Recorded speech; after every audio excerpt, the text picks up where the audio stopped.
live. That's right, everybody. Thursday edition, orange and blue today. Cecil, Lammey, Andrew Mason. We've We're got getting an it done. audience waiting for us. You know that. We got I people know. waiting on us. They're like, let's go, let's go, let's go. What's the longest you've waited for something? Did you ever stand in line for a movie? Anything like that? Like when Phantom Menace came out, where you stand in line for a couple hours? No, I bought tickets in advance for that. I was always able to buy tickets in advance, and I didn't go to the. I'm not a midnight showing person generally, right? Like Okay. I can wait. I can wait a few hours. I don't need to go right away. I'm not gonna. I guess I've stood in some long lines at like amusement parks and things like that, Okay, but right. not for movies. I'm not one of those people that like when a new iPhone comes out is like sleeping outside. That's okay. That's just strange to me. That's a little much. It Yeah. is orange and blue today. Cecil Lammey, Andrew Mason.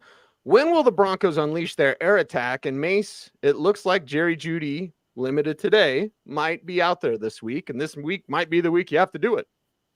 This might be the week you have to do it, and it's also going to be the closest to full strength you're going to get potentially if they get Brandon Johnson back, because Brandon Johnson, who's been on injured reserve for the last 5 weeks, 4 games with a hamstring issue, he practiced again today, and watching him out there running his routes, he he looked full speed. He looked ready to go. And so that'll give you a bit more depth there.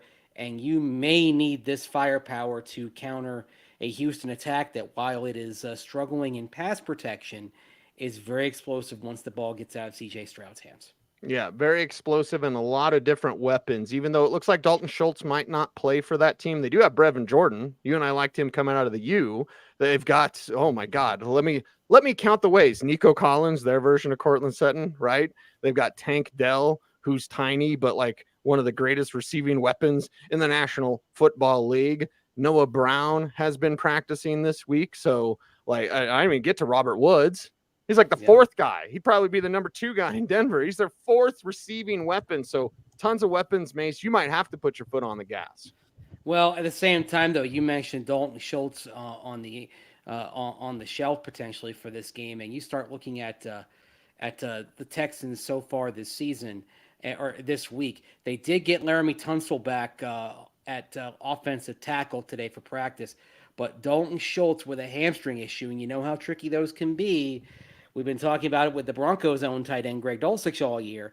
Dalton Schultz has not practiced all week because of a hamstring injury. By the way, they did upgrade Tank Dell from DNP Wednesday at wide receiver to limited today. He's dealing with a calf issue as well, but this is a team that actually has that has some injury concerns, and Dalton Schultz right now probably appears to be the most pressing one.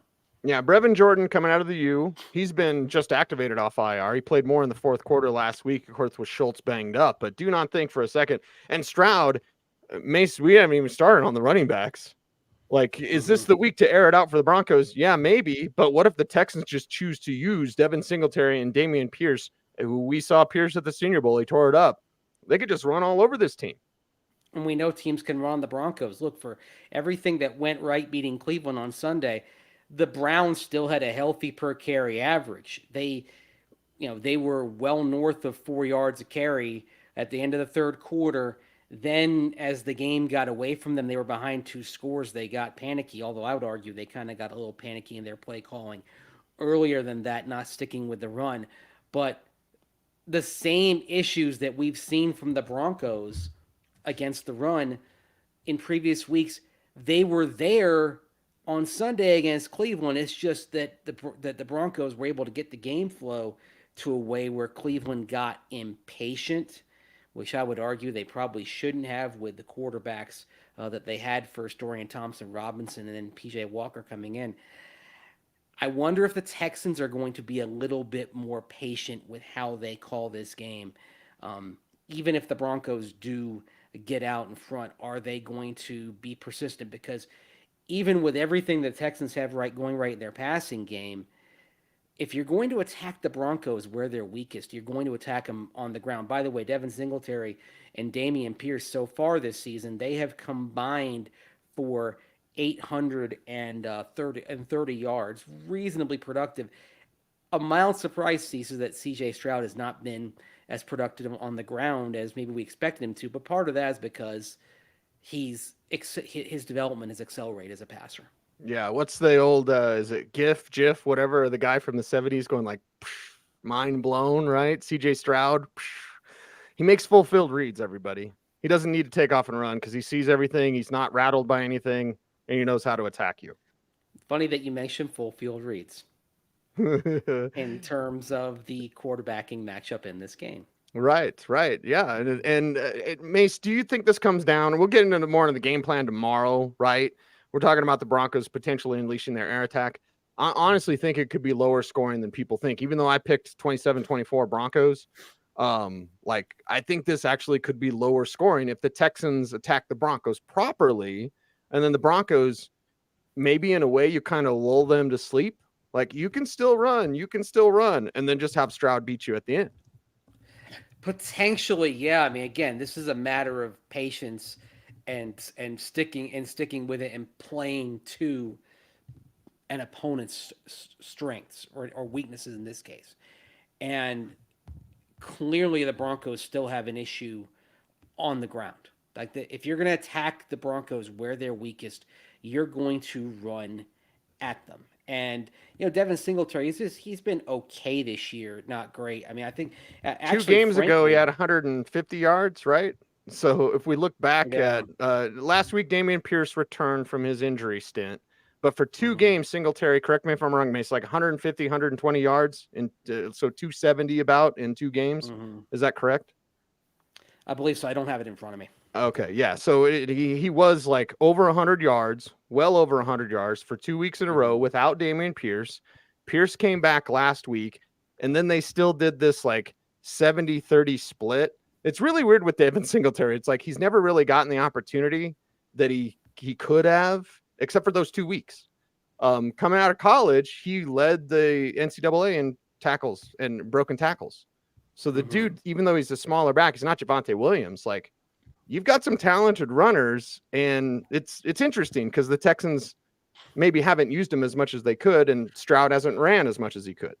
Well, it's funny you mentioned the broken tackles. Where's an area that the Broncos are weak, especially as you get to the second level. Still too many broken tackles against their linebackers. So why do you have to come up with the truth, Mace?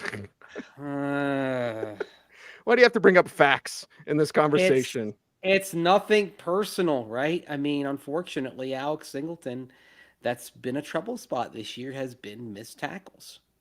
Yeah. That's something to be concerned about.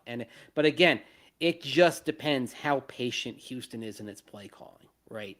And that's I think something to watch here. Look, the further you get removed from the Shanahan on branches down the Shanahan-McVay tree, it's sort of like when you make a photocopy of a photocopy, there was a little bit of degradation of quality. For example, I would argue last year with Nathaniel Hackett, he was a photocopy of a photocopy because he worked under Matt LaFleur, and of course Matt LaFleur worked under Sean McVay, right? So you're getting into the copy of the copy, and then there are some other issues as well in terms of what went wrong for the Broncos last year. Well, I think it was Adam Schefter this morning on with Schlereth and Evans. He talked about the Washington staff under Mike Shanahan when they had Bobby Slowick and LaFleur and Mike McDaniel and Kyle Shanahan and Sean McVay. It's like, and they got rid of them all. Dan Snyder, everybody, ladies and gentlemen, ownership matters. Ask Carolina. Well, I mean, some of those coaches weren't exactly finished products, right? I mean, what was Bobby Slowick back then? Was it like quality control or something like that? Something like that, yeah. Yeah, I mean, you were talking some embryonic stages of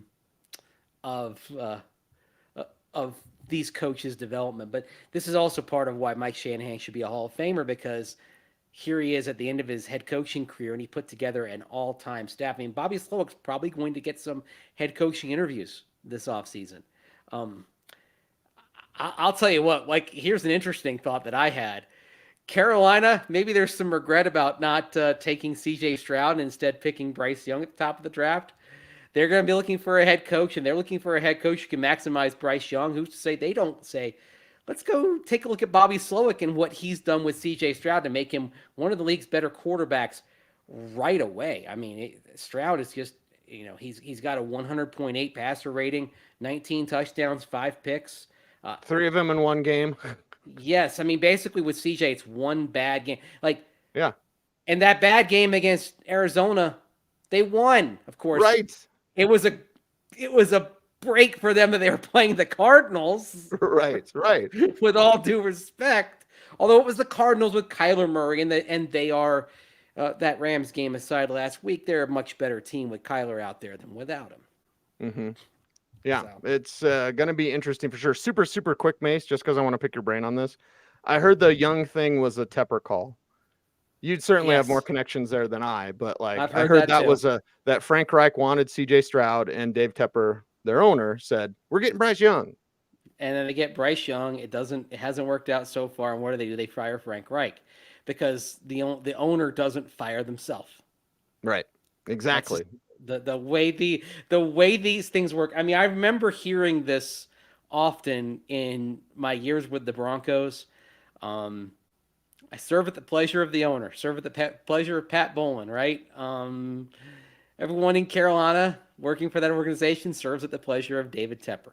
Right. And he has FU money, which means that he can, he can move on from a coach. The other thing on David Tepper that's interesting, and I was reading, and this is something that I read earlier this week from one of the reporters out in Charlotte, is this David Tepper's approach is really interesting. Of course, he's an investment, hedge fund management, that sort of thing.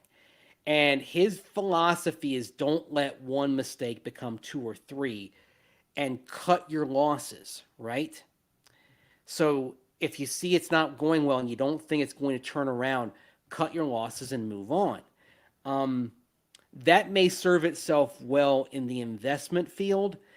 Does it serve you well in football? I mean, what would Tepper have done when Kyle Shanahan started 0-8 with the 49ers back in 2017? What would his reaction have been to that?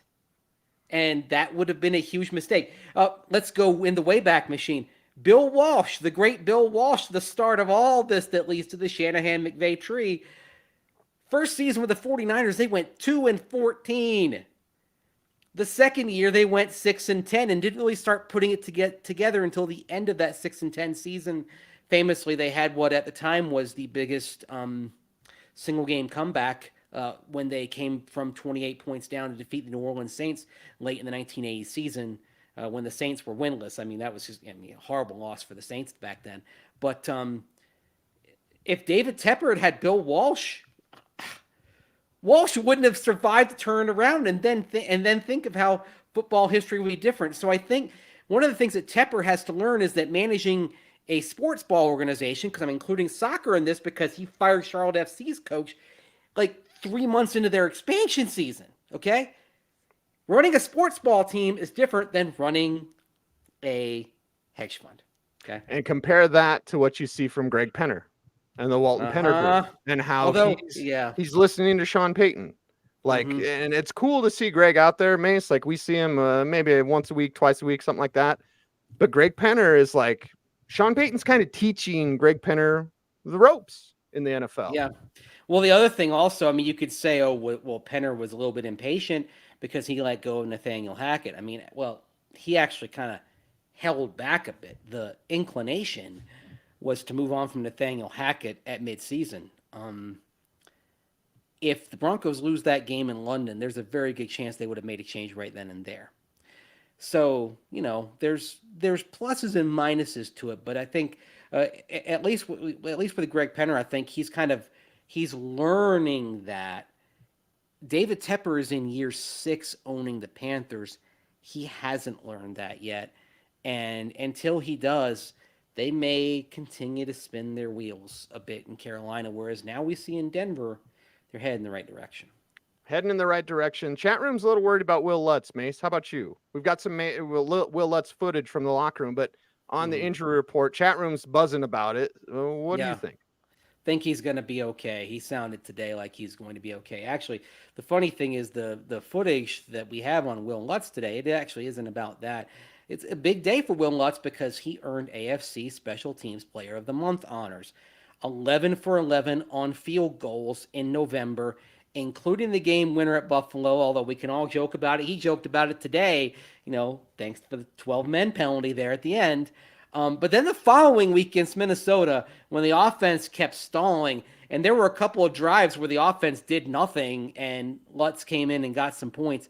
5 of 5. Will Lutz's leg really kept the Broncos alive in that game against the Vikings, long enough to get things turned around. Interesting also, everyone was so worried about cutting Brandon McManus back in May. And McManus was the Special Teams Player of the Month. Now that he's moved on to Jacksonville in October, in November, it's Will Lutz. And one reason why is the cohesion that he has now with Holder Riley Dixon and snapper Mitchell Fraboni. Although, as Will explains, it's something you're always working on to try to get right and get better. I mean, it's a continuous process. We're always working on it. We work on something as a unit every day. So, to sit here and say there's 100% cohesiveness, I don't think that's fair, right? We're still working on things, and the good news is, we're working through things and the products on the field. So, really grateful for those guys, working hard to make my job easier. One message this week in the locker room, Mace, has been the work's not done. I love it. Yeah. It's where they should be. And even Will Lutz is kind of echoing those. Exactly, as well. By the way, I do sound the same, right? We didn't have the same issue that we had earlier this week. No, you sound the same. Okay, good. Look crystal clear. Just making sure. Just making sure. Another thing that we're going to get into, I'm going to write about this at denversports.com. I asked Alex Singleton about Will Lutz, and boy, I mean, his face lit up when I asked him about Will. And he said one of the cool things about Lutz and Riley Dixon, Mitchell Fraboni, the specialists, they fit in the locker room. All three of them are just kind of one of the guys, right? Isn't that kind of odd too? The specialists can sometimes get on their own island. Now, that hasn't been the case with the Broncos. I mean, Brandon McManus was a guy who was well respected in the locker room and was, of course, their NFLPA rep for a while, which tells you the esteem in which he was regarded there. But here you found another guy in Will Lutz who fits really well in the context of the locker room. And that's really cool for kind of the whole team being kind of buying in and being invested, right? This is not a situation where if Lutz misses a kick, he's going to have guys frustrated with him. He's going to have a locker room of people who have his back because he's very well ingratiated himself in that locker room, which, hey, he just showed up there at the end of camp, right? The Broncos trade for him at the roster deadline when he didn't make the roster in New Orleans. By the way, of course, the Saints kept Blake Groupie. They were having kicker tryouts this week in New Orleans. Right. You think they don't regret letting Will Lutz go right now? They're on the knife's edge. They would have won that game potentially in Green Bay back in week 3 if Lutz had been out there for that last second kick.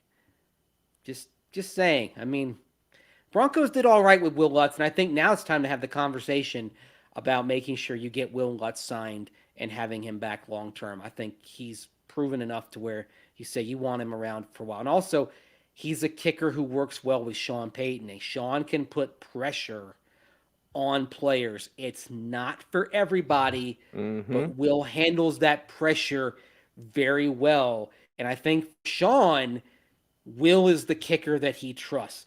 They had a revolving door of kickers in New Orleans the first 10 years Sean Payton was on the job there. He gets Lutz in 2016, that revolving door, full stop, right? Trust matters. It does matter. Trust in the defenders. You talk about having their back. All the defenders have the back of Kareem Jackson, but people are also talking about the Baron Browning hit. Something you got to catch up with Baron Browning in the locker room today. How do you want to set this one up? Because how much physicality will we see against a CJ Stroud, who is the darling of the NFL? I mean, you want everyone to stay healthy, but if there's any sort of like halfway late hit or anything on Stroud, you're going to get fined. You're going to get flagged. You might even get kicked out. So you got to be careful. Yeah, the Broncos are kind of marked men at this point, right? In terms of how they're going about things. But with Baron Browning, like he was talking about the hit that he had on Dorian Thompson-Robinson. Now, this is a kind of a point of contention here. Like it's not a head and neck hit, right? And in that perspective, it was clean. The thing he didn't get into was whether it was launching or not. And the thing is, for the NFL's the definition of launching this year, it changed. All right. You only have to have 1 foot off the ground for a launch, not 2. And if you watch the replay, you can see Browning's got 1 foot still on the ground before contact, but the other is up. But as far as the area of the hit, that part is good and legal, and Barron talked about that. Here's that beautiful bean footage. I don't got no thoughts on it. I knew I hit him with my shoulder in his chest. I knew it was a clean hit, so I didn't have any worries. There wasn't no need for me to go back and look because I knew what I did. I knew I pulled up a little bit. That could have been a way bigger collision, but I pulled up a little bit. I made sure I put my shoulder across his chest, so I didn't, bat an eye or think twice about, it being a dirty hit or nothing because I knew I hit him in the most cleanest form I could. There's Baron Browning, one of our favorite Broncos, and certainly his play. The defense kind of follows what Baron Browning does. He's a leader on the field. He's a leader, and he's a playmaker as well. And he's one of the guys that's made a difference for this defense, becoming one of the league's best in terms of points allowed on the scoreboard over the last month and being able to force takeaways. He's got that explosiveness off the edge. And the other thing about Browning that I've always liked is that first year in 2021, after he came off of IR, remember, they used him as an inside linebacker. And then in 22, they put him on the edge, which is more his natural position. But being able to work a half season inside linebacker, things come at you really fast there. And you've got to make a quick reaction. You've got to see how run plays develop. And that's something I talked with him about this last year, and he's mentioned a few times how it really helped him, and he's been able to transition that to what he sees on the edge. And it's one of the reasons why he's such a good run defender. That's the thing. When you have Browning and Jonathan Cooper out there, you have 2 very good players at setting the edge. Like that.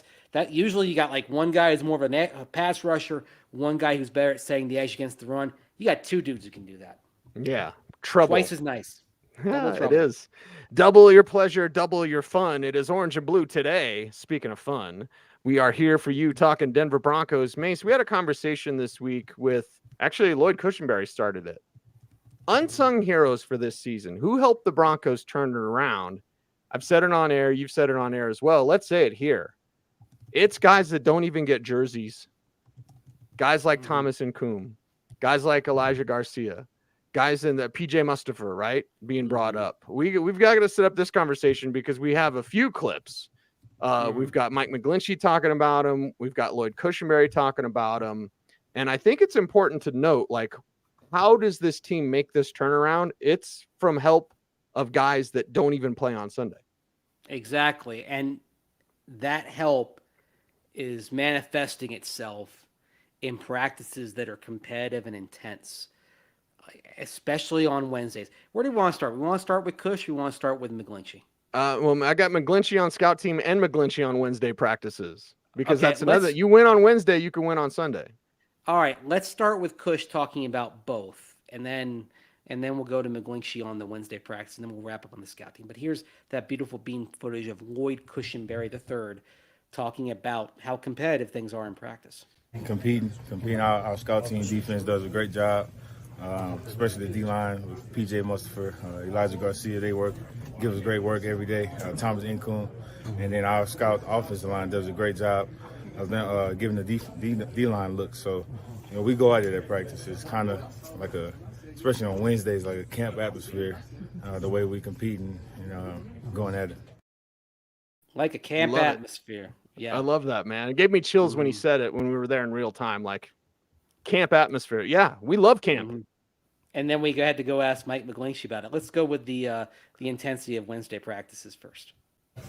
Very, which is great. It's the base run plan. It's the day that you get the most reps at. The combination. Normally we're in full pads on Wednesdays. We get the full work of combinations. We get the full work of running off the ball. We get the full work of all that in individual. And certainly, Sean he's an old school coach, and he likes the work and he likes the pads popping. And I think that's been a huge factor of why we've been able to keep climbing as this season's gone on, is because of those practices and the way that they are intense. And we firmly believe that you got to win Wednesday to be able to win on Sunday. You got to win on Thursday before you can win on Sunday. And like I said, the one day, one play at a time. That's kind of what has been our recipe for success here. And a big part of why they're winning on Wednesday, the scout team. That's right. Here's McGlinchey on his fellas.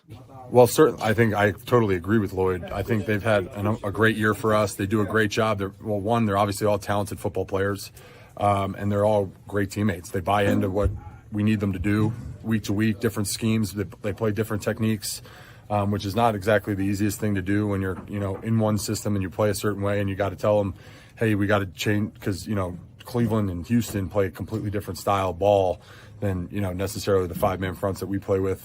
So the buy-in from those guys has been so special, and it's one of the biggest reasons why our offensive line has improved week to week. Buy-in, man. I could hear Mike McGlinchey talk about football all day. I want him to just teach football with Mike McGlinchey. I think it's a pretty good bet when he retires, he's going into broadcasting. So I think people are going to be able to hear him talk a lot about football when he's done. And look, there's another reason why one of his nicknames is the mayor, right? I'd vote for him. He's got my vote. He's Mike McGlinchey, everybody. And this offensive line, listen, Houston road game. I mean, you're setting the tone. This is a 3-game road trip, Mace. You brought it up a long time ago.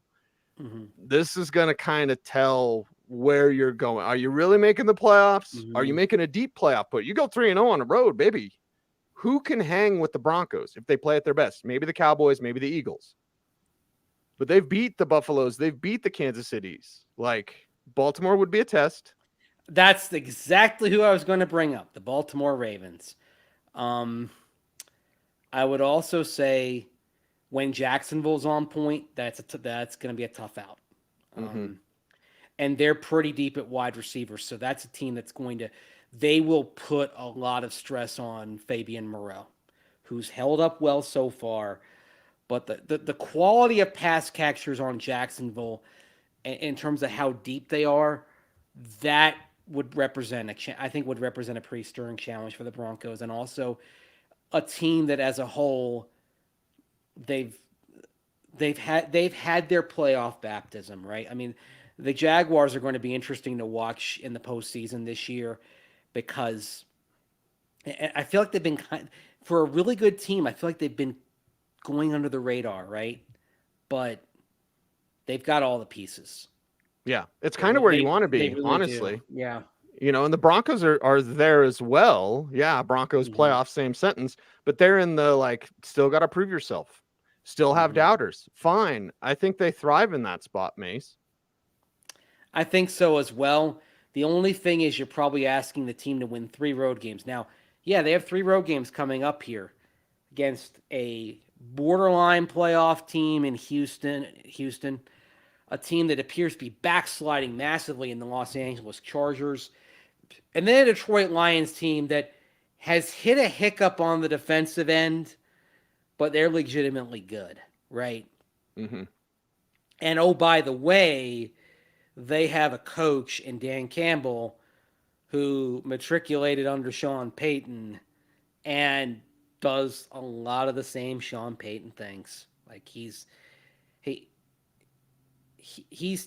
actually we've talked about how the Belichick tree doesn't appear to have a lot of fruit. Well, the Sean Payton tree may be a little bit different than that. And Dan Campbell is showing that with the right personality, the methodology translates. And speaking of early on coaching struggles, Campbell had early coaching struggles. All the biting kneecaps, that doesn't work. Well, maybe it does. Yeah. Well, the thing is, like that Detroit team in 2021, that was a talent thing. That wasn't a guys aren't bought in thing, right? Like you watched them and you knew that team was fighting. I mean, bless them. But remember when they came to Denver and their roster was besieged by injuries and a COVID outbreak, and because we were still in, we were in the second year of the COVID protocols. That team they put out there, aside from Jared Goff, most of that roster was USFL, XFL caliber. So of course they got destroyed. They ain't stopped fighting, to their credit. Also credit to Jared Goff for being surrounded by a team that at that moment, didn't have much talent, and he didn't blink.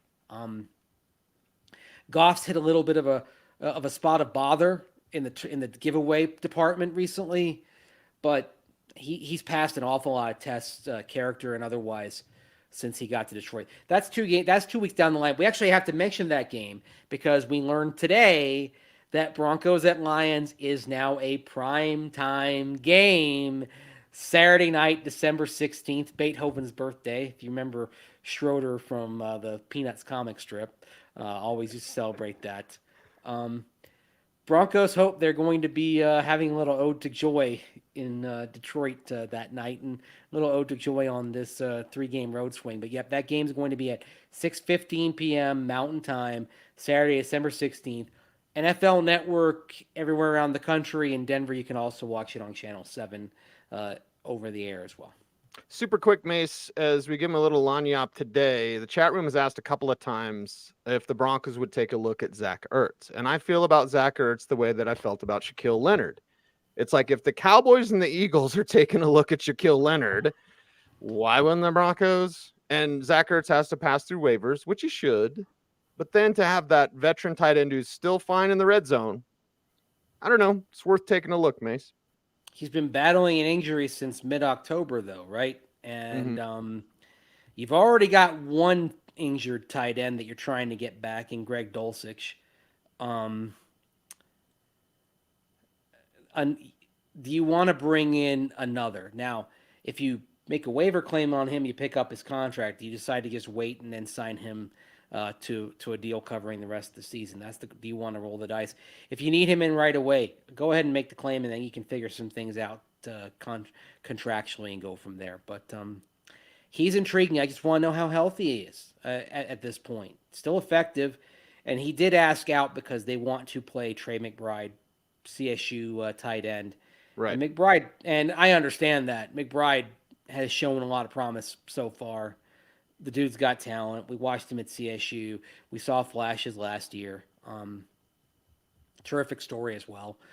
Terrific backstory with Trey McBride. But you understand why they want to get him on the field. But hey, I would think about it. I'll just say this: I'd want to know if he's healthy, and that's why I would be hesitant to make a waiver claim. And maybe I'd want to get him in and get him for a physical first before you bring in yet another injured tight end. All right, that's a wrap. We done, Mace? We feeling good, Mace? We good for today? I think we're feeling pretty good right now. Yeah. I think this was a good show. Huh? We'll do it again tomorrow. We're going to hear a lot more about CJ Stroud. I'd say probably tomorrow is the CJ Stroud breakdown show. Alex Singleton talked about him today. You're going to hear from him. Going to hear from Baron Browning on CJ Stroud as well. Talked to him today. So this game's really interesting. And the Broncos have kind of gotten lucky the last 2 weeks in the quarterbacks they've faced. Now it's about to get more interesting again. Of course, you went against Patrick Mahomes and Josh Allen, bracketing the bye. You got CJ Stroud, who I think is head for the Pro Bowl this year. Justin Herbert, Jared Goff having a very good season. The challenge ramps up. You got some breaks the last couple of weeks, not seeing Kirk Cousins and Deshaun Watson. As the Mandelbaums would say on Seinfeld back in the 90s, it's time to take it up a notch. We're going to take it up a notch. Make sure to do the YouTube things, like, comment, share, subscribe, hit the notification bell so that you never miss a vid. He's Andrew Mason. You follow him on all the socials at Mace Denver. I am at Cecil Lammey. Appreciate you all. Stay tuned. And would you please, as always, go ahead and stay frosty.